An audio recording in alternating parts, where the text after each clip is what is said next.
Ahora. Por fin. Ahora. Hola, Maika. ¿Qué Vale. tal? ¿Sabes Madre lo mía. que pasa? Que me he metido desde mi cuenta porque no me acuerdo si lo habíamos anunciado desde tu cuenta o desde la mía o desde las dos cuentas. Entonces me metí ahí y te estaba enviando la invitación para que te unieras. Nada, ya estoy viendo gente que estaba en mi cuenta, lo he avisado que se vengan para la Que cuenta se de venga. Vale. Fundación con Estea y ya lo estoy viendo aquí. Bueno, cosas del directo, como se suele decir. ¿El qué, perdona? Cosas del directo. Bueno, Está sí, desordenado. O esto. yo que tampoco me he sabido coordinar bien. Bueno, no pasa nada. Si quieres, Vale, esperamos un poquitín. Bueno, que son casi 5, ¿no? Yo creo que, bueno, se está uniendo más gente ya. Así vale. que, Eh, nada, pues nada. Estupendo. Yo quería, si te parece bien, como veo algunos que son, hay mucha gente de aquí que no la conozco, que supongo que desconocidos, que vienen de mi parte y quizás todavía no conocen a la Fundación Conectea. Entonces, si te Ujú. parece bien, mientras, primero presentarte a ti, ¿vale? Y luego que nos hable un poquito de la Fundación, ¿vale? Genial. Por si hubiera alguien que no esté escuchando que todavía no nos conozca y si pudiera beneficiar de los servicios que ofrecéis. Bueno, pues Ana Sanz Robledo, perdona, es la cofundadora y directora de la Fundación Conectea y también previamente había fundado ya otra asociación, la Asociación Nortea. Ana tiene una hija con TEA de 12 años que fue diagnosticada hace 15, bueno, a los 15 meses. Ana, ella es arquitecto técnico y bueno, tiene unos cuantos másteres. Tiene un máster PRL, también sistema de gestión de calidad y medio ambiente, otro máster en accesibilidad y otro máster en dirección de centros de servicios sociales. Por lo que, como veis, tiene mucha habilidad y conocimientos que seguro que te resultan de mucha utilidad para poder dirigir estas asociaciones. Ana, ¿puedes contarnos cuál fue el origen de la Fundación Conectea y los servicios que actualmente estáis ofreciendo a vuestros miembros? Sí. Pues mira, la verdad que empezó todo como un proyecto de familias que salió de la Asociación Nortea, que la Asociación Nortea la fundamos varias familias en 2015 y luego en 2018 surgió el proyecto, la oportunidad de la fundación y bueno, pues en la fundación somos también familias de personas autistas. Es un proyecto muy bonito, que, como digo, empezó en papel en 2018 y en 2019 abrimos un centro en San Sebastián de los Reyes, a finales de 2019. Y luego, en marzo de 2020, nos pilló el COVID, hubo que cerrar, pero en junio volvimos a abrir. Y, y, nada, pues desde entonces ha ido creciendo y en la actualidad pues la fundación da servicios y actividades a más de 100 familias. Cada año además asesoramos a una media más o menos, bueno, va creciendo, ¿no? Pero el año pasado a unas 200 familias que nos vienen con consultas y nosotros toda la parte de orientación es gratuita.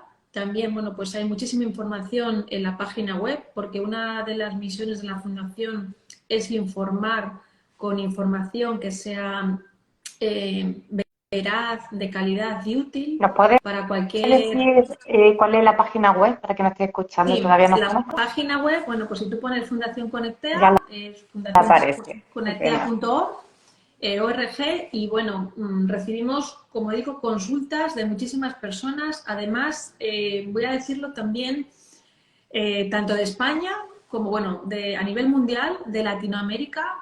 Es increíble la cantidad de consultas que recibimos y la cantidad de visitas. Es una burrada. Y bueno, pues voy a decirlo también de la parte anglosajona, también de países que bueno, pues nos siguen de Canadá, de Irlanda, en muchos sitios nos siguen. Y bueno, como digo, un poco el proyecto tiene por un lado actividades que tenemos en el local, un área terapéutica, que bueno, pues ahí tenemos cuatro áreas en las que trabajamos, que son las áreas principales del autismo para nosotros, con un enfoque centrado en la familia, que para nosotros es muy importante hacer que la familia sea parte activa y fundamental. bueno, ya en función de diferentes perfiles y diferentes edades.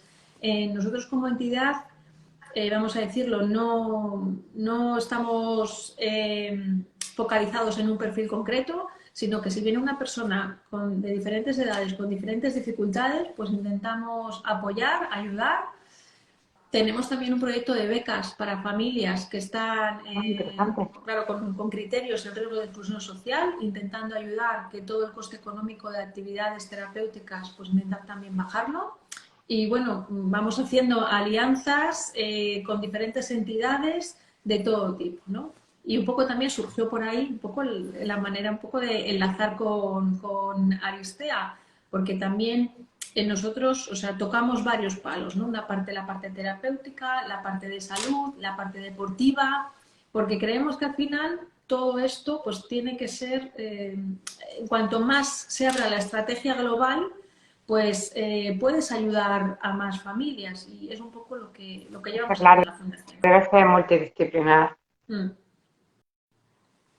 Así que nada, no sé si eso responde a lo mejor a tu pregunta, pero bueno, yo No, animo a la gente a que genial, profundice porque en la web. yo también acabo de conoceros y estoy sorprendida que no hubiera conocido antes, desde que os conozco, pues a todas las familias que tenemos con TEA ya estamos hablando de vosotros, porque es un punto de apoyo muy, muy importante. Además, ofrecéis, como estoy viendo, varios servicios que apoyáis en varias cosas y Mm. nada, creo que podemos hacer una alianza muy buena porque al final nuestro objetivo es apoyar al mismo tipo de familia y Sí, vamos, que forman parte de la comunidad pues, TEA. nos ha tocado, ¿no? Y entonces también, como digo, nosotros la parte muy importante, difusión, es importante. Luego, evidentemente, hay actividades, pero también hacemos actividades, pues hay una caminata que hacemos de manera anual y bueno, pues todo lo que hacemos, tanto hay veces que, bueno, hemos hecho también un par de galas, luego nos salen proyectos de colaboración con diferentes empresas, bueno, cosas que nos han ayudado a recoger fondos, pues, por ejemplo, para los proyectos de becas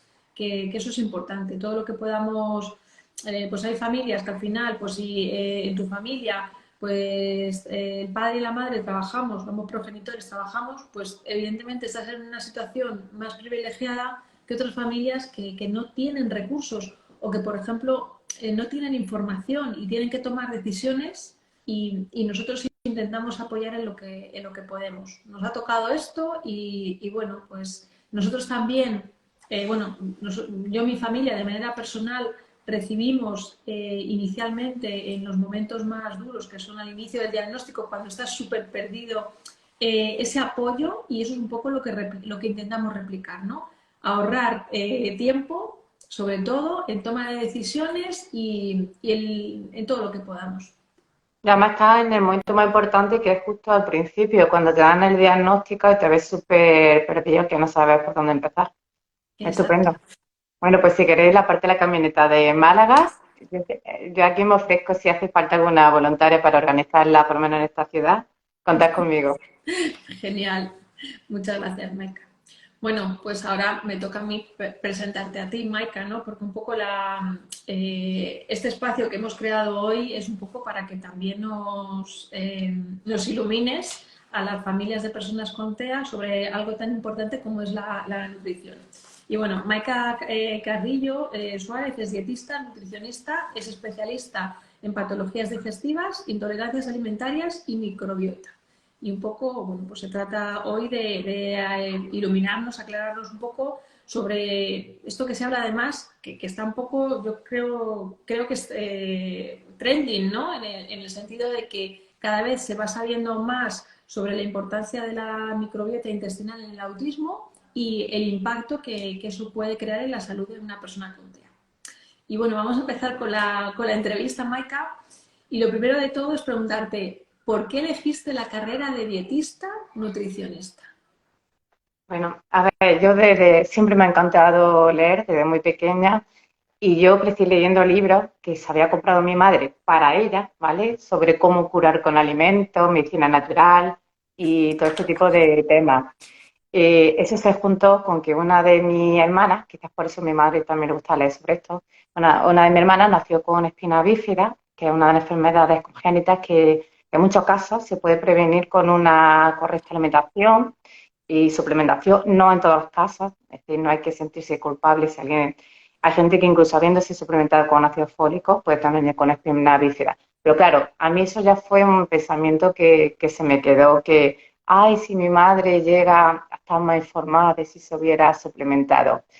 Entonces, eso fue una espinita que yo ya tenía, ¿vale? Entonces, claro, una de las primeras formaciones precisamente fue sobre nutrición del embarazo, la lactancia, pediatría, porque hay tanta, no solo esta enfermedad, hay muchas otras cosas que se pueden prevenir, ¿vale?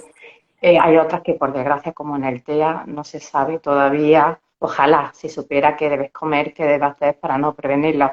Se sabe que puede haber influencia en factores epigenéticos.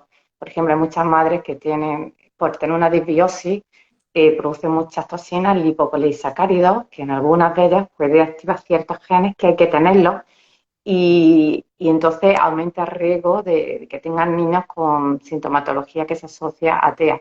Pues simplemente suplementando con zinc en el embarazo ya disminuye mucho el riesgo, incluso estos niños de estas madres que han tenido muchos lipopolisacáridos, si se ha visto en estudios que ya suplementándose de adultos con zinc se reduce mucho de esta sintomatología. Bueno, me estoy alargando. Eso fue una de las primeras cosas que me motivó. Luego también mi hermano nació con enfermedad, con insuficiencia renal. Entonces, claro, ya desde pequeña vi que mi hermano tenía que tener una dieta muy específica, baja en proteínas, ciertas cosas, porque lo que intentábamos era prolongar, preservar el máximo tiempo que sea posible la función de su riñón. Entonces yo estaba concienciada de que debería comer unas cosas, otras sanas como fruta y verduras tenía que comer menos por problemas renales. Entonces, esto fue ya el primer contacto que tuve con la alimentación. Y luego ya también estaba yo concienciada con el medio ambiente, los animales, me hice vegana en plan extremo. Ahora no se lo aconsejo a nadie si no sabe llevar una buena alimentación, porque claro, yo tuve también mis problemas de salud por no tener este asesoramiento de qué debo comer, porque no tomaba ni huevos, ni leche, nada. Ahora no, ahora yo no soy vegetariana.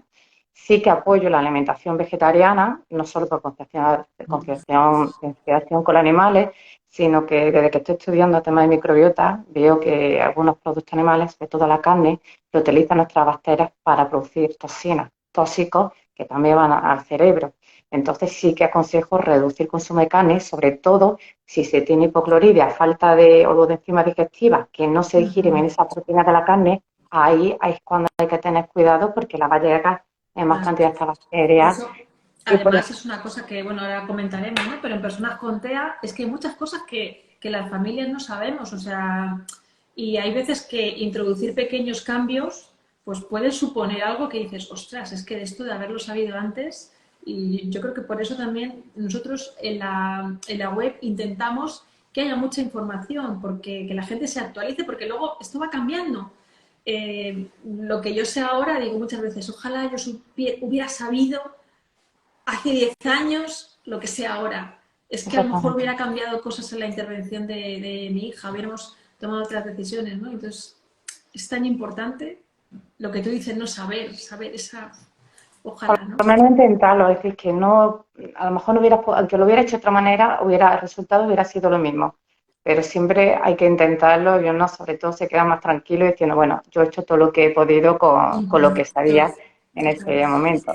Además, mira, hablando de la microbiota, en el caso de mi hermana Miriam fue súper descarado. En el momento que ya empecé a aprender de esto, le hice un test metagenómico para ver cómo tenía la microbiota. Y entonces fue cuando me volví una auténtica apasionada porque es que todo encajaba. Mi hermana tiene también epilepsia, pero no convulsiva, de estas que le dan crisis de ausencia. Sí, Y a mi hermana es que le habían salido altísimas bacterias que tienen actividad ureasa, que básicamente, que a partir de la carne, sobre todo, ¿vale? O otras sustancias que tienen ureato, producen amonio, ¿vale? Y este amonio ya sabemos que perjudica el funcionamiento del cerebro y hace de detonante de esta epilepsia o de estas crisis de ausencia, como en el caso de mi hermana. Luego ella vivía con diarrea crónica y que a todo lo que fuera es que vivían en impotencia, habían médicos y todo tienen la etiqueta de o insuficiencia renal o de espina bífida. Todo, como tengo un saco que poner la etiqueta y no le habían hecho pruebas de nada. Cuando ella vivía con otros dolores Pues mira, por ejemplo, tiene una diarrea crónica que no podía tener ni vida social, porque es que Ya, cuando se acerca a la puerta ya tenía que volverse. Y claro, le vi que le habían salido altísimas bacterias que producen tristamina, ¿vale? ujú, Es una proteína que atrae muchísima agua del intestino y es una causa de diarrea crónica. Esto, si no te hace este análisis, pues no lo hubiera sabido. Además que concordaba porque tomaba alimentos que tienen más tristófano y es cuando le daba esta diarrea. Por dos razones, porque el tristófano también lo utiliza las bacterias para producir serotonina. Las tenía altísimas, pero una serotonina que no va al cerebro que te da bienestar. La serotonina en el intestino estimula unos receptores de la motilidad. Cuando se une, ya. realmente en exceso, la serotonina da diarrea, que es un problema también lo que tienen los niños con TEA. Se calcula que un 40% de los niños tienen una excesiva producción de La, serotonina en el la serotonina. intestino y Ujú, le da diarrea. Un 40%, aún así la gran mayoría tienen estreñimiento. Luego, en ujú. este caso, hablamos de eso. Pero estas son causas que, que son muy comunes y hasta que no se empezaba a estudiar la microbiota, pues no se sabía qué pasaba. Otra cosa que le tenía a mi hermana Miriam, digo tenía porque hay muchas cosas que después de tratarla casi todo ha mejorado. Hay cosas que, por ejemplo, todavía tiene quiescencia, pero es que acumula muchos desechos nitrogenados por el riñón, ¿vale? La diálisis no le va bien, pero por ejemplo, la migraña, ella vivía siempre o era jaqueca o migraña, con dolor de cabeza crónico. Y es que tenía una bacteria productora de tiramina, siempre habla la gente de la histamina, ¿vale? La histamina, pues lo típico que te da dolor de cabeza. Bueno, pues ellas tienen específicamente productoras de tiramina, que son unas prima hermanas de la histamina, que da picos de tensión, que es justo lo que le pasaba a mi hermana. La tenía normalmente muy baja, de vez en cuando, según lo que comiera, le daba pico de tensión, a que no tuviera sal y muchos dolores de cabeza. Entonces le puse una dieta baja en tirosina, es decir, los alimentos que utilizan estas bacterias para producir la tiramina y le bajó mucho los dolores de cabeza. Entonces, claro, así fue un poco como empecé investigando, sobre todo la motivación de mi hermana y según le iba pasando a ella, pues ya tiraba yo investigando por ahí. Porque al final, quieras que no, lo que uno más motiva, al final es ver los casos de cerca, Claro, es que porque eso no es la puede motivación, empatizar y ver la exacto, problemática que hay. es la motivación que tenemos muchas veces, esa motivación intrínseca. Y bueno, Maika, tú lo que has visto un poco, entonces, en los últimos años también ha cambiado mucho lo que se conoce en la carrera de dietista nutricionista. Claro, es que primero sale uno súper perdido. De hecho, cosas a las que yo me dedico a divulgar es precisamente porque yo no lo estudié en la carrera. Por eso he estado por varias universidades de España dando formación específicamente de dietistas y nutricionistas en cosas como la dieta FODMAP, que es muy necesaria, Mm, gente que vive con infección, flatulencia, diarrea, estreñimiento, que tenga SIBO, sobrecrecimiento microbiano. Eso ahora me imagino que ya se está estudiando. En mi tiempo eso no se estudió. Yo tuve que hacerme curso oficial mm. de australiano a la Universidad de Monash para aprender de esto. Y como eso, además que el problema es que las lecciones que nos daban en la universidad era como si fueran dogmas. Esto es lo que hay. Yo daba por hecho que estaban basadas en ciencia. Y luego investigando, digo, manda esto como si fuera un dogma y resulta que ni se había estudiado o los estudios eran mal diseñados o había conflicto de intereses. Entonces yo ya no me fío ni de lo que aprendí. Lo típico que se Me decía, parece bien. tienes que tomar pan en todas las comidas porque los cereales deben estar en la base de los alimentos, jamás te salte el desayuno, que va a ser la comida más importante del día. Ya. Y ahora estamos viendo con los estudios que hay mucha gente que se beneficia de un ayuno intermitente o de Sí, sí, alargar la hora totalmente, de sí, descanso sí. nocturno, que tampoco es la panacea. Hay mucha gente que lo tiene contraindicado, ¿vale? Hay Ya. gente, por ejemplo, que voy a hacer eso porque un problema que tienen los niños con TEA es que tienen la permeabilidad intestinal aumentada, entonces son más susceptibles a cualquier tóxico o toxinas porque es que se cuelan más y luego tienen problemas de desintoxicación añadidos. Bueno, pues al final tienen más problemas de intoxicación ya también microbiana. Pues bueno, hay bacterias que consumen la mucina, ¿vale? Lo que forma barrera intestinal. Entonces, si pasas muchas horas sin comer, estas bacterias no van a pasar hambre, pues se come esa mucina y te incrementa la permeabilidad intestinal. Entonces, en algunos niños con TEA puede que no sea ideal alargar este ayuno nocturno porque le podemos incrementar la permeabilidad, pero en general le viene muy bien. ¿Por qué? Porque su principal problema normalmente es el estreñimiento. Entonces, tenemos dos tipos de movimientos, el que mueve el peristaltismo, que mueve el alimento después de comer, y hay otro que solo funciona cuando está en ayunas, ¿vale? Son como una onda de limpieza que es necesario que Ujú. se en ayunas. Entonces, claro, si no dejas que pase por lo menos 3 horas, entre 3 y 4 horas entre comidas, no se activan. Y si no se activan, no te arrastra para abajo el resto de nutrientes, de bacterias, y luego desarrollan SIBO, que la prevalencia de los niños TEA es muchísimo más alta que en niños neurotípicos. De hecho, si que me esté escuchando y crea que puede tener molestias digestivas, que se vea un vídeo que tengo en YouTube, que Qué es bueno eso. SIBO en Ujú. personas con TEA, porque es muy frecuente. Y entonces, en estos casos, sí que queremos hacer ayuno intermitente o que separe las tomas de comida.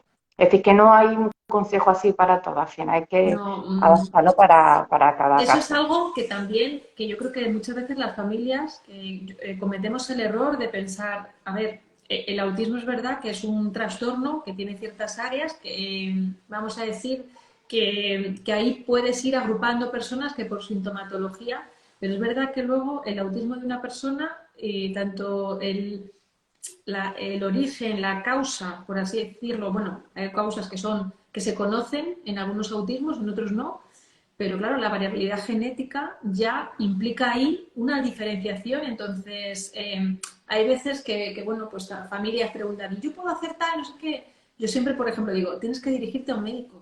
Es que no puedes empezar a hacer cosas si no tienes una supervisión médica, porque además lo primero es ver concretamente qué le pasa a cada persona. Lo que le pase a mi hija no tiene nada que ver con lo que le pase al Totalmente. hijo o a la hija de otra persona, o Y es que bueno, aunque o lo de una metan en el persona mismo autista saco, mayor, o claro, pero es que la causa puede haber sido tan distinta. Por ejemplo, nosotros donde vemos muy buenos resultados de niños que mejoran son el autismo regresivo, ¿vale? Que va muy bien y de pronto, ¡bum!, están para atrás. Ahí es donde vemos que había algún problema o de que han ido acumulando tóxicos, ya te digo, por esa permeabilidad o porque ya se han acumulado más metales pesados, por lo que sea. Y entonces ahí, con tal que detectamos qué es lo que le ha intoxicado, se uh-huh. limpia esa intoxicación, que cuida que no estoy a favor de muchos programas de detox y de historia, ¿eh? Cuida con las quelaciones, aprovecho, lo digo, estoy muy en contra de esas cosas. Pero que quiero decir que hay cosas que pueden incluso revertirse muchos síntomas y hay otros casos, como en el autismo infantil, que hay, es que ya esas dos son las grandes diferencias. Y luego cada uno pues tiene manifestaciones muy distintas. Hay muchos niños la probabilidad de tener enfermedades orgánicas, es decir, un problema serio en el intestino, es mucho mayor, pero no todos los tienen. Y luego hay gente que tiene problemas autoinmunes, es decir, libera anticuerpos que no todos los tienen. Luego, si no, comento, por ejemplo, a muchos que tienen anticuerpos anti la enzima DPP4, que es la que ayuda a digerir el gluten y la caseína. Entonces, estos tienen problemas con el trigo y la leche. Pero si tú no tienes anticuerpos, no vas a tener estos problemas, ¿vale? Ya. Otro problema es anticuerpos antirreceptor alfa del folato. Entonces, si tú tienes, además esto muchas veces ya lo tienen las madres y se cree que puede ser aumentar el riesgo de que luego tengan niños con sintomatología que se asocia a TEA. Uh-huh. Pero esto no lo tienen todos, pero los que lo tienen toman ácido folínico y tienen una mejora impresionante. Pero para lo que te digo, dependiendo de la causa o lo que haya detrás, se puede mejorar más o menos, o incluso hay cosas que pueden tener incluso contraindicadas. Por eso, al final, tiene que ser algo personalizado. Igual que pues eso, las pruebas, las evaluaciones, etcétera. Bueno, vamos a ir un poco, aunque ya estamos metiéndonos en materia con el tema Sí. de lo que es qué impacta, ¿no? ¿Cómo impacta la microbiota intestinal en el autismo? Es un poco Bueno, pues aquí ya hay pregunta muchos general. estudios, ¿vale? Aquí ya hay, pero bastante estudios, ¿vale? Y además algunos muy recientes. Y todos están concluyendo que los niños con TEA sufren con mucha más frecuencia de enfermedades gastrointestinales y algunas, como he dicho, orgánicas, pero es que también algunas directamente relacionadas porque tienen alterada la composición de su microbiota intestinal y también oral. Se ha visto que es distinta en comparación a niños que tienen un desarrollo típico. De hecho, muchos investigadores ya lo afirman, que es muy importante aquí el eje intestino-cerebro, porque puede desempeñar un papel muy importante en la aparición y el desarrollo del TEA, perdona. Y de hecho, algunos ensayos clínicos y estudios con animales pues ya han informado de cambio en la función neurológica, el comportamiento y los síntomas comórbidos de los niños autistas hasta que después de reequilibrarse la composición de su microbiota mediante, ya sea con antibióticos, probióticos, prebióticos, o que se han hecho una transferencia de microbiota fecal y han tenido cambios muy significativos.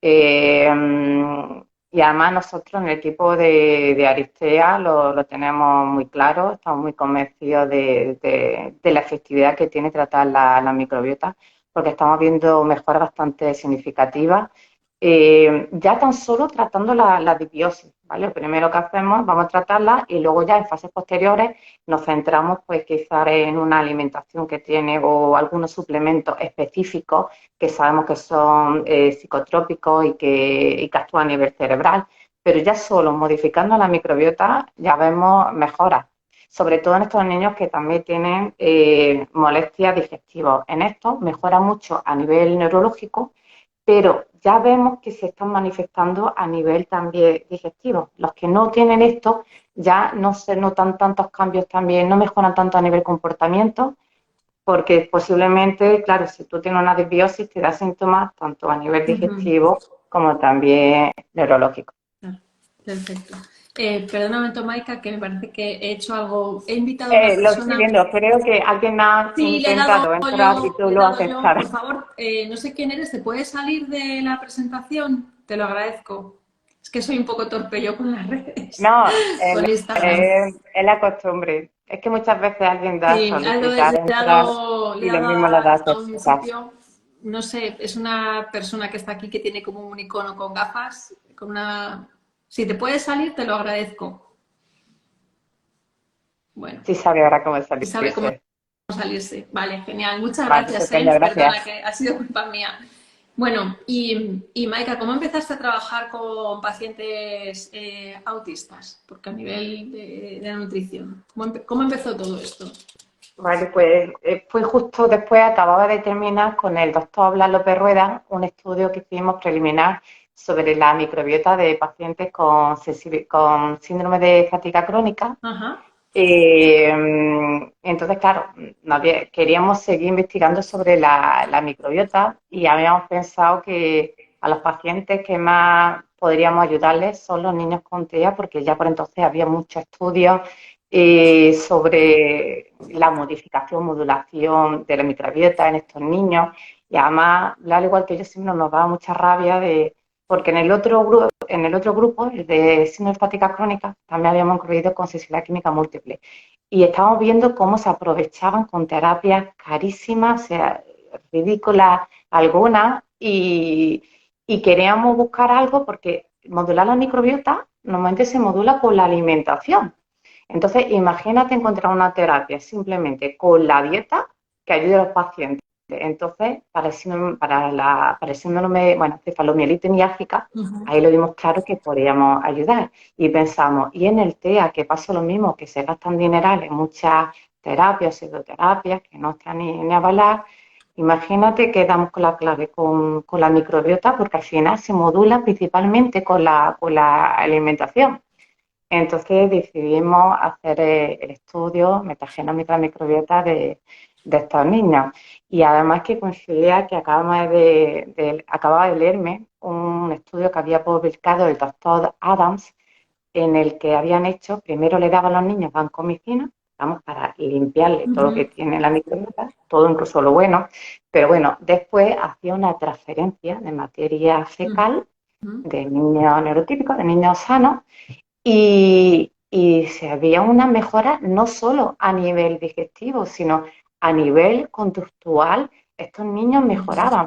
Entonces, para mí, eso fue una prueba de que Había algo, el ¿no? TEA, de Había... alguna manera, tiene que estar influenciado por la microbiota, porque si no, nada más el hecho de tomar antibióticos ya mejoran, que no hay que hacerlo, te lo digo yo, porque mejoran, pero luego vuelven Ya. atrás y las bacterias que quedan, es decir, pero hay ya una prueba de que modificando la microbiota tiene una repercusión a nivel neurológica. De hecho, nuestros pacientes que vienen simplemente por problemas digestivos, una de las cosas que nos dicen que primero mejora es que se le va la neblina mental, como diciendo, esto no me lo esperaba yo. Yo vivía en una cortina o en una nube y no era ni consciente. Entonces ya veíamos esta relación que hay entre intestino y cerebro. Ujú. Muy bien. Pues nada, vamos a empezar un poco ahí ya las preguntas así un poco más complejas. ¿Cómo se puede saber? Que yo creo que también alguien ha preguntado ya algo en el chat. Si una persona autista tiene alteraciones en la función de nutrición. Vale, aquí lo mejor es pruebas objetivas, como hacerse una analítica completa. Completa, no la que te hace en el médico. A veces nosotros hacemos informes especificando los marcadores que queremos que hagan. Por ejemplo, tenemos que incluir los micronutrientes que sabemos que suelen tener deficientes con más frecuencia. Además, pues también se tiene que tener en cuenta que pueden tener eficiencia de ciertos ácidos grasos, como los omega 3 que son fundamentales, o pueden tener eficiencia de ciertos aminoácidos. Es que también según el tipo de dieta que tenga, pues ya sospechamos una cosa u otra, pedimos los marcadores u otra. Y luego, ¿qué marcadores pedimos? Pues si sabemos que es posible que tengan alterada la detoxificación en el hígado, ¿vale? Porque también es más frecuente en estos niños, pues pedimos esos marcadores. O una cosa que suelen tener también muy alterado es el metabolismo de la sulfatación. Entonces, por ejemplo, aquí es fundamental pedir el molibdeno, ¿vale? Porque es el cofactor de la sulfitosidasa, una enzima que interviene. Entonces, antes de poder suplementárselo al niño, hay que ver de qué niveles damos. Y si no, idealmente, pues recomendamos que tomen mucho trigo sarraceno, ¿vale? Que no tiene trigo, un cerdo cereal que no tiene gluten, porque es uno de los alimentos que contiene más molibdeno y una manera en la que estamos apoyando a esta sulfatación que es fundamental pues para la eliminación de ciertos neurotransmisores, para producir esta mucina para que no tengan problemas de permeabilidad intestinal. Luego, pues tenemos en cuenta que tienen también, normalmente tienen debilidad la síntesis de glutatión, ¿vale? A ver, lo podemos dar oral, pero lo que pasa es que su biodisponibilidad es muy mala, pues entonces pues recomendamos, hay alimentos, ¿vale? Que son precursores, que tienen compuestas sustancias que luego nuestro cuerpo puede utilizarlas para formar esta glutatión, que es el principal antioxidante que tenemos, y además estos niños tienen mayor estrés oxidativo, es decir, que lo tienen bajo lo que encima todos deberían tenerlo, necesitan tenerlo más elevado. Entonces, por ejemplo, aquí es fundamental asegurarnos que tengan la analítica, miraríamos cómo tiene la vitamina B6, ¿vale? Porque esta vitamina es necesaria para que se forme este glutatión, y es que además estos niños suelen tener más problemas de cándida, y si tienen candidiasis, ¿vale? Pues van a producir, estas cándidas van a producir más arabinosa, que bloquea la acción de la vitamina B6 al intervenir en el proceso enzimático. Entonces, aquí tenemos que recurrir a suplementar dosis altas, pero siempre hay que basarse en la analítica para no colarnos. Además, mira, esta vitamina también es muy importante, ¿vale? Porque es que afecta a nivel cerebral directamente, ya que es un cofactor de la conversión del 5-HTP, tipo de triptófano, en serotonina. Entonces, si la estamos desgastando porque hace falta más glutatión, porque tiene los oxidativo, puede que tengamos una deficiencia para formar serotonina ya a nivel del cerebro, ¿vale? Eh, Eso sí, aquí voy a hacer un inciso muy importante, cuidado, porque si yo ahora, a mí me da miedo hablar de esta vitamina es muy buena para el TEA, porque ya van todos como locos y se los toman por su cuenta. Y puede ser peligrosa. Entonces, bueno, ya que lo voy a decir, voy a hablar en qué forma hay que darle. Si dais la B6, tiene que ser en forma de 5-PHP, bueno, piridosal, fosfato. Pero lo que es importante que tengáis en cuenta, la forma en la que se da la vitamina, por ejemplo, es muy importante la vitamina, bueno, de la B6, cuidado si os coláis, porque puede dar al niño, le puede dar hormigueo y entumecimiento, ¿vale? Si dais demasiado. Pero lo que decía, la vitamina B12, por ejemplo, normalmente si te la compras por tu cuenta, te la vas a comprar en forma de cianocobalamina, porque es lo más común. Pues estos niños la tienen contraindicada porque es que le va a aumentar los niveles de glutamato, que es un neurotransmisor excitatorio. Que se pone, Entonces, yo lo que sé, porque yo también pasé esa época por mi hija, hay un momento en el que la dosificación es que va acumulando y que se ponen como unas motos. pues ya lo sabes, Yo lo sé, posiblemente es porque ha producido glutamato. claro, pero ¿sabes lo que pasa? Que yo también, por eso siempre recomiendo, siempre en estos procesos, yo también en lo que he vivido, recomiendo que hay que tener, o sea, la supervisión médica. Nadie puede ponerse a hacer cosas de estas por su cuenta, porque es que incluso, vamos a decirlo, cualquier sustancia a cierta dosificación es peligrosa. Y esto yo lo pongo con un ejemplo muy sencillo, la sal de mesa. Tú sabes que si te tomas 7 gramos es veneno para el cuerpo, porque se empiezan a producir, pero es que incluso el agua, o sea, quiere decir, a nivel de Todo en dosificación, exceso. ciertas dosis de cualquier sustancia pueden ser, bueno, pues pueden ser peligrosas y hay que saberlo realmente. Entonces, ¿quién te va a asesorar? Pues tiene que ser un médico, no puedes ponerte a hacer experimentos, incluso con sustancias aparentemente bueno, pues Que que sean buenas, son como una comunes o que vitamina. las puedes comprar en el herbolario o puedes O lo que has pedirlas. dicho del agua. Sí, sí. Hay muchos deportistas que se mueren por beber agua porque se le produce hipocalemia, se le reduce tanto el potasio. Es un Sí, sí. ejemplo de que hasta lo bueno es malo. Sí, sí, Y la totalmente, sal, totalmente. Sí, de hecho, hace sí, tiempo yo vi una noticia de una chica que había un concurso de beber agua y murió en el concurso. claro, claro, sí que, Sí, sí, por eso claro, digo porque le que, da hipocalemia, claro. Y claro, luego lo que has dicho la sal, aprovecho de decir, cuidado con no echar apenas sal porque se cargan los lactobacilos, que es una de las principales bacterias protectoras que tenemos. Y por terminar con lo de la vitamina B12, dirás, si no me la tomo, que es la forma principal, ¿cómo me la tomo? Pues yo siempre digo, hay suele haber problemas de la metilación en estos niños, pero no se debe tomar directamente en la forma metilada, la de metilcobalamina. Hay que darlo siempre, primero, en pequeñas dosis como hidroxicobalamina, se va aumentando poco a poco y luego ya se pasa a la metilcobalamina. Incluso tomar vitaminas tiene un proceso. Y luego decía del fólico, el fólico es fundamental tomarlo, pero tiene un contraindicado el ácido fólico como tal. Entonces tienen que darlo como ácido folínico. Aquí tenemos un problema porque hay muchos pediatras médicos que no están actualizados y eso será para otra condición muy específica y dirá, pero ¿cómo te voy a recetar esto? Pues bien, créeme, hay estudios que se han visto que hay unas mejoras impresionantes. Es más, que lo hemos visto con niños porque vamos muy despacio. Vamos por ahora solo con el ácido folínico. Solo con eso. Ha habido unas mejoras brutales. A ver, lo suyo sería hacerse este test a ver si tienen los anticuerpos ante los receptores del folato. Lo que pasa es que es una prueba muy cara que decimos, pues bueno, prueba a tomarte esto y si notas cambios, no pruebes varias cosas a la vez. Damos varias pautas, uh-huh. pero las damos separadas y para ir evaluando. Y es una cosa que tiene una mejora, y una vitamina, ¿vale? Una vitamina, pero interviene en el ADN y en muchas cosas. Y luego, otras cosas que tenemos que descartar que son frecuentes en estos niños. Pues muchos tienen problemas, tienen una disfunción mitocondrial. Entonces, ya van a tener problemas con la energía. Aquí se le puede apoyar mitocondrias con bueno, coenzima Q10 y PQQ, que es específicamente la que sí que puede ir al cerebro. Entonces hay cosas que se pueden hacer. Hay que descartar también que hay enfermedades autoinmunes, porque muchas veces es más frecuente.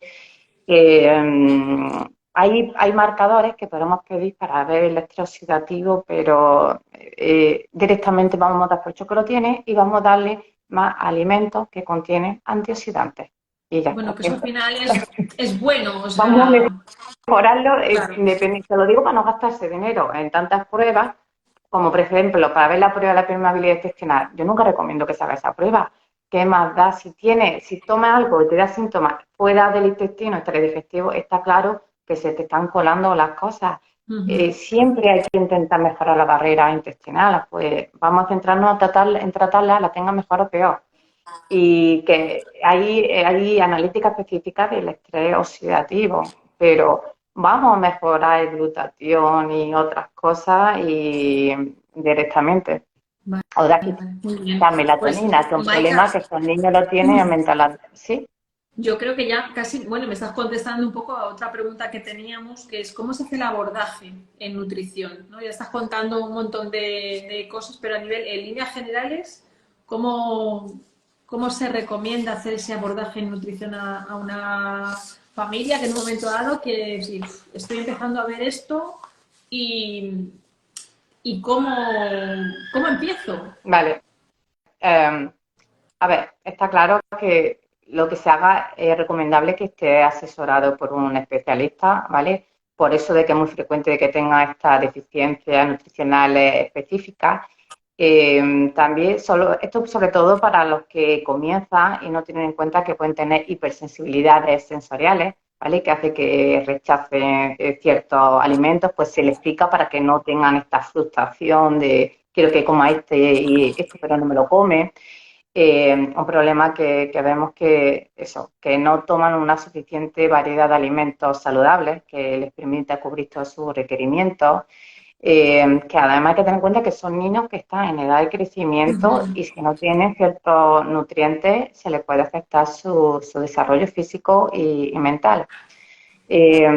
Aquí también, aparte del apoyo de profesional, aquí importante de los cuidadores, ¿vale? Los que estén al cuidado a la hora de comer, ya sean un comedor, los padres, los abuelos, pues tienen que tener en cuenta las peculiaridades que tiene.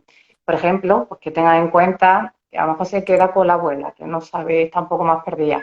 Pues y coge y dice, le voy a ayudar a mi hija y voy a poner una lavadora mientras tanto. Vale, pues ese ruido que está de fondo le puede poner, aumentarle la ansiedad al niño y ponerse irritable y no querer comer. Y la abuela se vuelve loca de que si normalmente me come bien, ahora ¿por qué no está comiendo? Bueno, pues también hay que entrenarle a estos cuidadores que tengan en cuenta todo esto.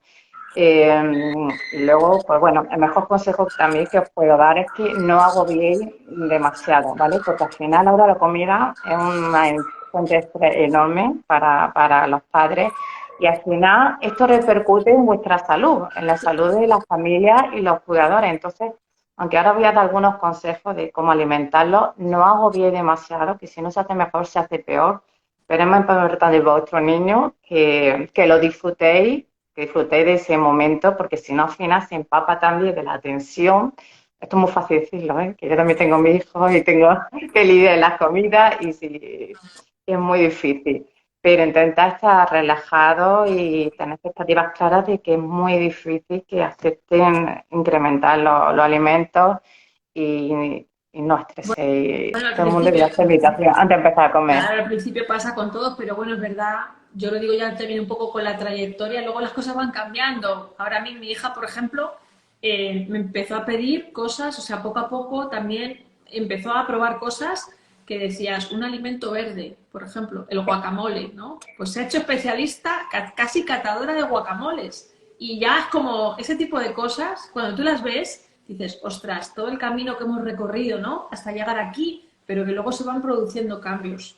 Pero Entonces, eso es que la habéis hecho muy bien, porque no la había grabado la versión por no insistirle y forzarle. El verde siempre es algo que casi todo rechaza. Entonces hay trucos como meterle una zanahoria para darle, está estos truquitos para darle este color, pero se tienen que ir al final, necesita mucha exposición. De verlo, si un niño normal totalmente. necesita verlo algo 20 veces y ve a los padres comérselo, porque de manera natural tienen neofobia, es como miedo a probar cosas que no conoce. Entonces, si te ve a ti comiéndolo relajadamente, disfrutándolo, dirás, ¿será que no es peligroso? Y si no le insistes, pues con el tiempo es más posible de que al final lo vaya aceptando. Eh, O colaborar con ellos, por ejemplo, la estrategia de preparar con ellos las recetas, eso también funciona mucho a nivel de anticipación, y, pero bueno, para ir también esa parte, ¿no? Exactamente. Incluso ya desde llevártelo al supermercado y entonces quieres que incluya una nueva fruta, por ejemplo. La llevé a la sección de las frutas y que ayuda a que os ayude a elegir la fruta que quiere. Luego con esta fruta, si es una así más exótica, pues luego pues juntos podéis poner, mira en internet, hacer una búsqueda, a ver qué explique qué es lo que tiene de bueno, cómo se puede pelar, con qué otras comidas pues está buena. Y lo que dice, el cocinar, ya como poco va a tener curiosidad de probarlo. Ujú. Eso sí, luego no hay que meter la pata de obligarle a que ni os frustréis porque no quiere probarlo, pero ya ha tenido ha tenido un primer contacto positivo, ¿vale? Ya está teniendo una relación positiva con ese alimento, entonces simplemente que pues, ofrecérselo más veces, más a menudo, hasta lo que pasa con tu hija. Un día no, dice, ahora he decidido que me encanta el Bueno, sí, guacamole sí, ya. y me voy a hacer Ese día catadora profesional de guacamole. dijimos, no me lo puedo creer lo que ha pasado. Y es una cosa que, bueno, pues es para celebrar, ¿no? Otras veces intenta echarte el brócoli a la cara, ¿no? Pero, pero bueno, como todos los niños, quiere decir que hay que utilizar a veces estrategias, un poco yo siempre digo, pero en general con todo, ¿no? Palo o zanahoria, ¿no? Y luego, por eso, hay momentos donde depende un poco de cada niño y también de la madurez que tenga, ¿no? El proceso, no puedes pretender que directamente alguien se quiera comer un plato de brócoli completo, por ejemplo, Pero es ¿no? que ni en los adultos, muchas veces. Yo a Ni, veces es también decir, me que, escaqueo un poco, ¿eh? Con las verduras así, pero bueno, también pero hay que... es lo que pasa, que si ni los padres, entonces pues simplemente lo que tenemos que hacer es obligarnos a hacer el esfuerzo y que nos vean disfrutarlo. Y lo Total. que yo digo, que hay que tener en cuenta sus peculiaridades. Hay niños que tienen el umbral del amargor que a veces tiene el brócoli. Hay algunos vegetales que tienen calcio y hace que sean un poco más amargos. Pues ellos lo notan mucho más que nosotros. Ujú. Entonces, hay que tener en cuenta que para ellos puede ser una auténtica repulsión. Sí, sí. Entonces, no se les O puede. el olor, solamente el tema del olfato, que muchos TEA tienen también unos umbrales que dices, pero si yo no lo estoy oliendo, y es como, ¡ah, qué asco, qué desagradable! Pues eso, por ejemplo, también, esa respuesta a Claro, pues ciertos mira, estímulos. las que hemos estado embarazadas entendemos estos niños, porque nos pasa un poco eso, se nos hiperestimula el olfato y de pronto rechazamos comidas que nos encantaban. Ujú. Y es porque al olerlas más ya puede que nos desagrade.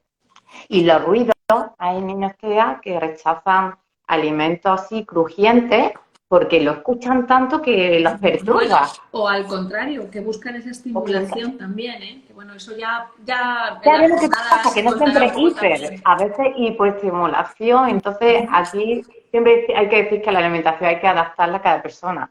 En este caso, con más razón, Pero bueno, incluso. muy Y bien. luego hay cosas que ayudan, como a estos niños les encanta tener todo estructurado y su rutina. Pues entonces vamos a hacer que la hora de comer forme parte de sus rutinas que le hace que les conforta. Entonces, pues comer siempre a la misma hora.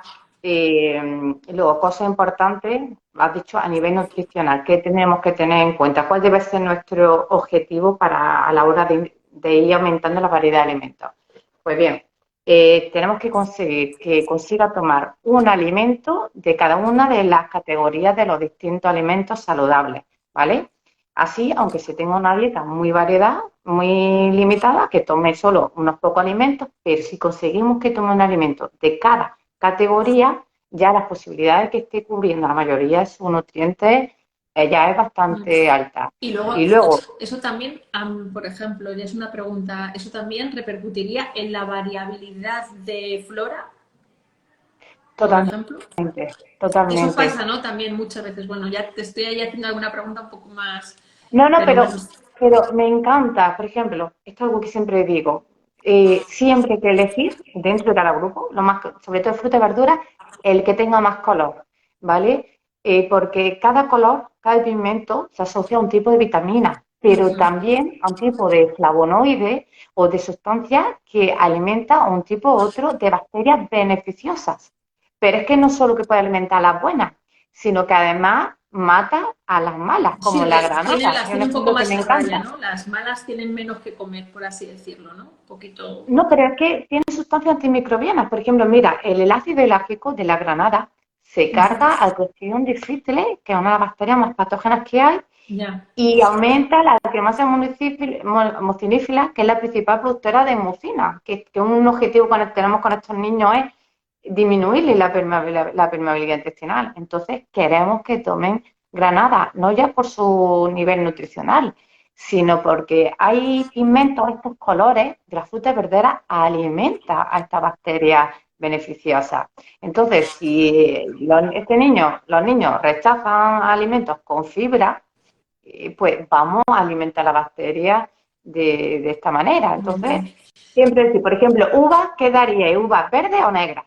Hay que darle las negras, porque son las que tienen resveratrol, que además es uno de los antioxidantes, no todos pueden alcanzar el cerebro, el resveratrol alcanza el cerebro. Y tiene, de hecho, en el último congreso que estuve de neuroinflamación, hablé bastante sobre el efecto del resveratrol de la uva negra para reducir la inflamación del cerebro, aparte de muchas otras ventajas que tiene. Entonces, una ciruela amarilla o morada, es decir, todo lo que sea la manzana verde o roja, roja. Es decir, elegir siempre lo que tenga el Lo que color. tenga más Entonces, color. Bueno, pues genial por este consejo.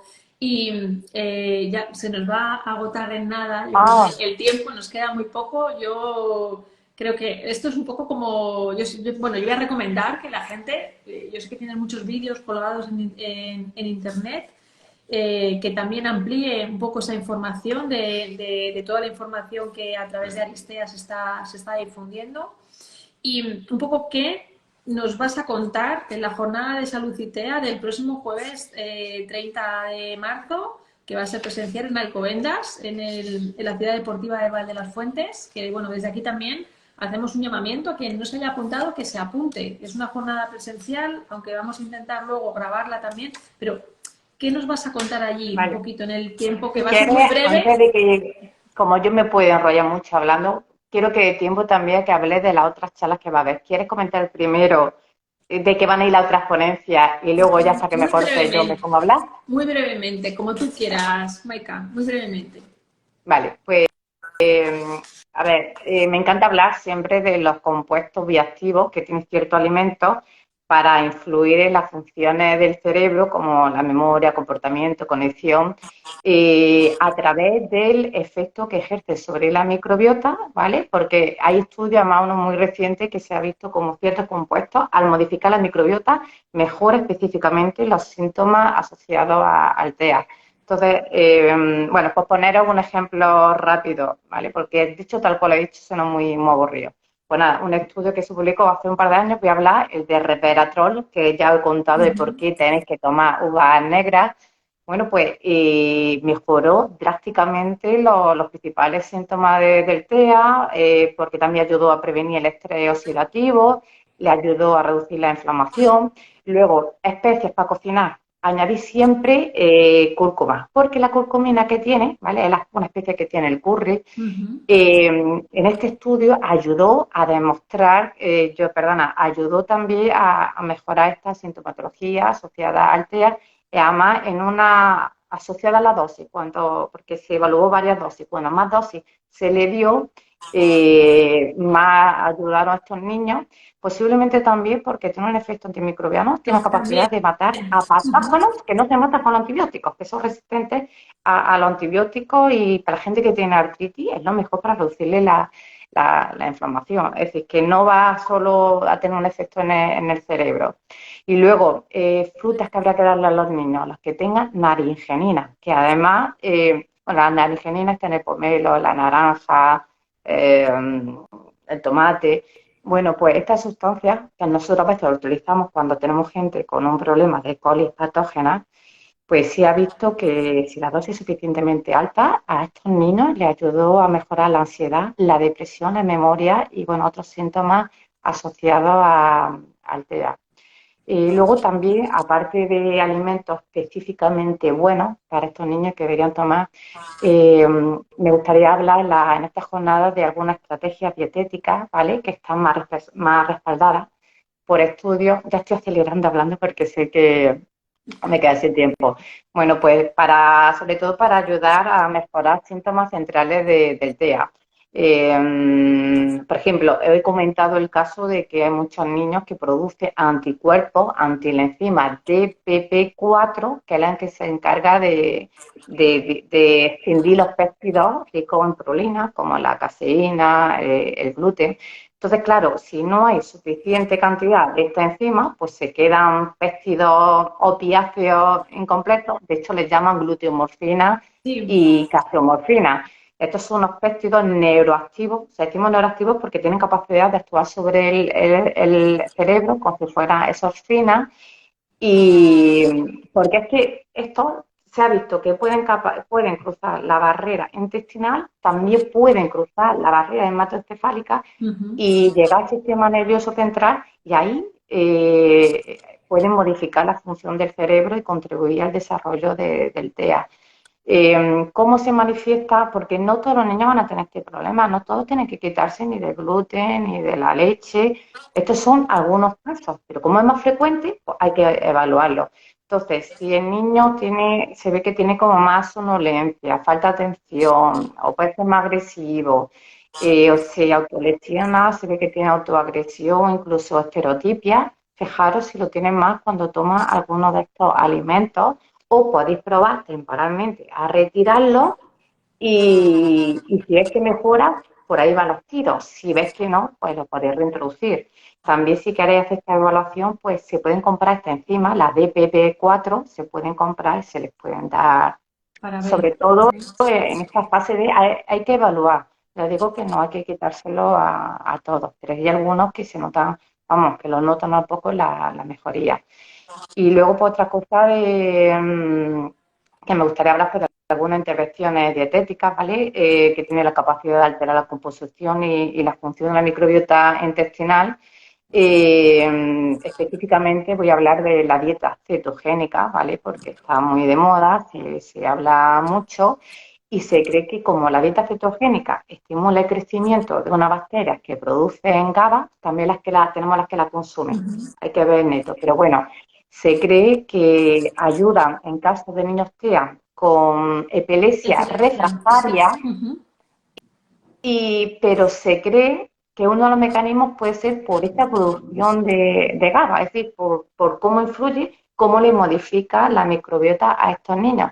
Pero cuidado con la dieta cetogénica, puede tener muchas complicaciones a largo plazo. Estamos hablando de casos con epilepsia refractaria. En estos casos sí que el beneficio supera El riesgo. el riesgo.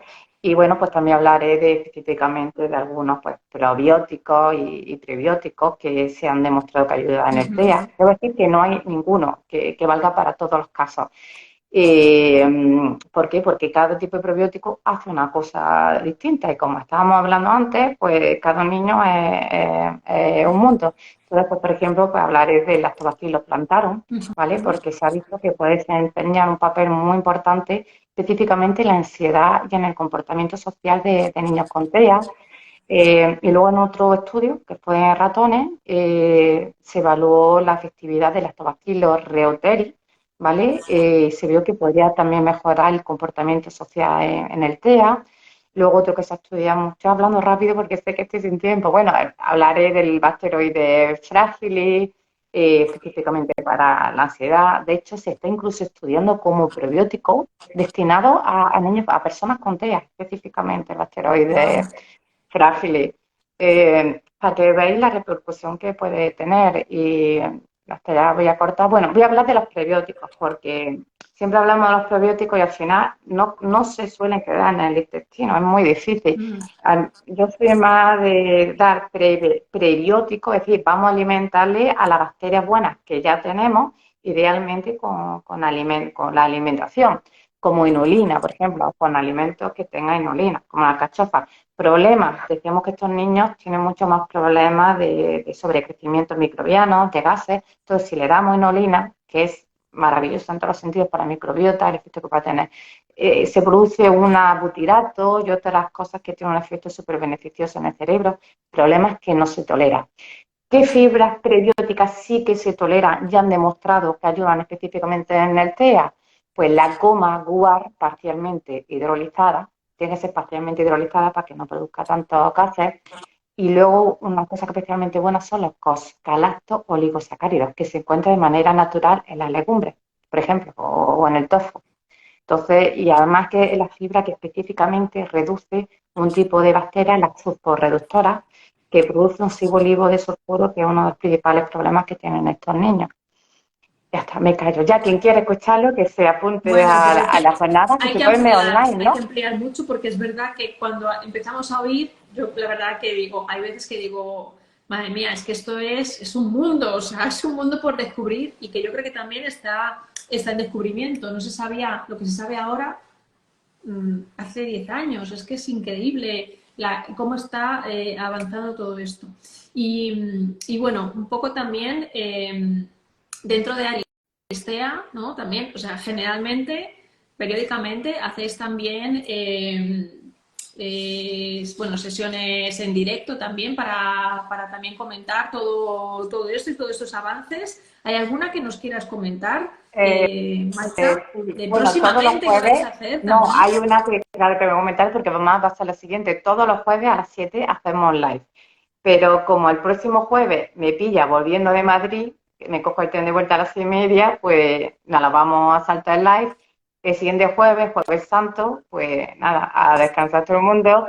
Y ya el siguiente jueves, que es jueves 13, voy a entrevistar a Lorena Romero, ¿vale? Ella es la promotora de un movimiento, bueno, la charla se va a llamar Inclusión, que lo he tachado en los comedores escolares,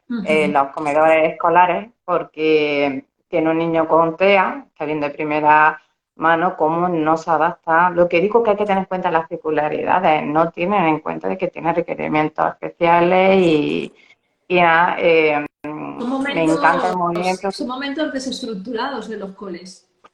Son totalmente. momentos que cuesta mucho, igual que el tema de los patios, igual, ¿no? Pero es verdad que encima ahí, bueno, pues se juntan muchas cosas. La nutrición, la alimentación, el momento social, que además es muy complicado, y todos los factores que has ido comentando también, ¿eh? El tema del ruido, en los comedores escolares, los espacios Ya ves. abiertos, Claro, y que luego no tienen personal preparado que entienda de estas cosas. Así que nada, pues de eso hablaremos el jueves 13. Pues nada, te seguiremos también atentamente, lo mandaremos lo difundiremos también por nuestras redes. Y nada, bueno, Maika, que ha sido un Genial. placer. Una cosa antes de despedirme, porque estamos hablando de que las jornadas que organizáis son en Madrid y seguramente mucha gente que nos esté escuchando le gustaría asistir, pero no se pueden desplazar.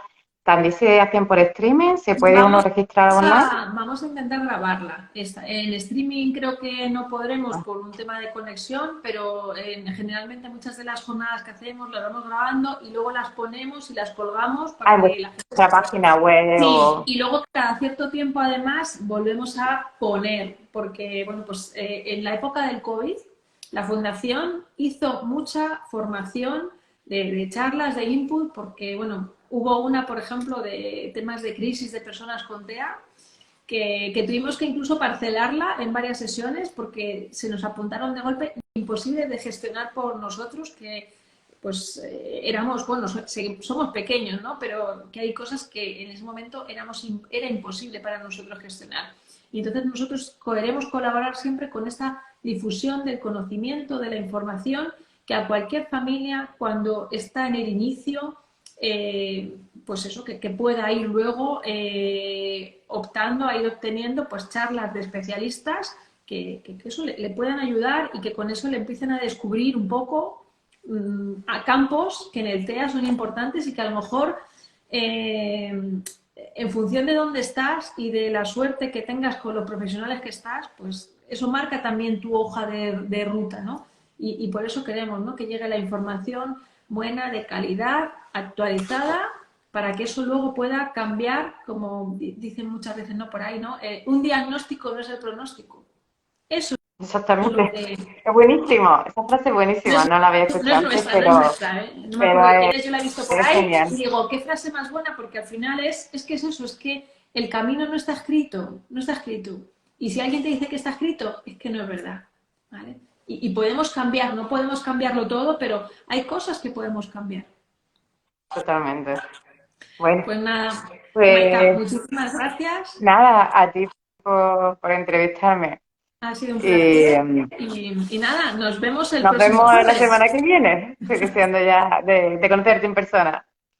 Bueno, un Bueno, besito pues para nada, todas. muchísimas gracias a Chao. todas las personas que habéis acudido y nada, yo creo que lo podéis también, los que no hayan podido acudir a directo, luego podrán verlo y nada, esperamos comentarios. Yo creo que había mucha gente que ha escrito por el chat, pero bueno, os animamos, como digo, también a consultar a Aristea, ¿vale? Pues nada, muchas gracias Maika y Gracias. un saludo para todos. Chao. Hasta luego. Hasta luego.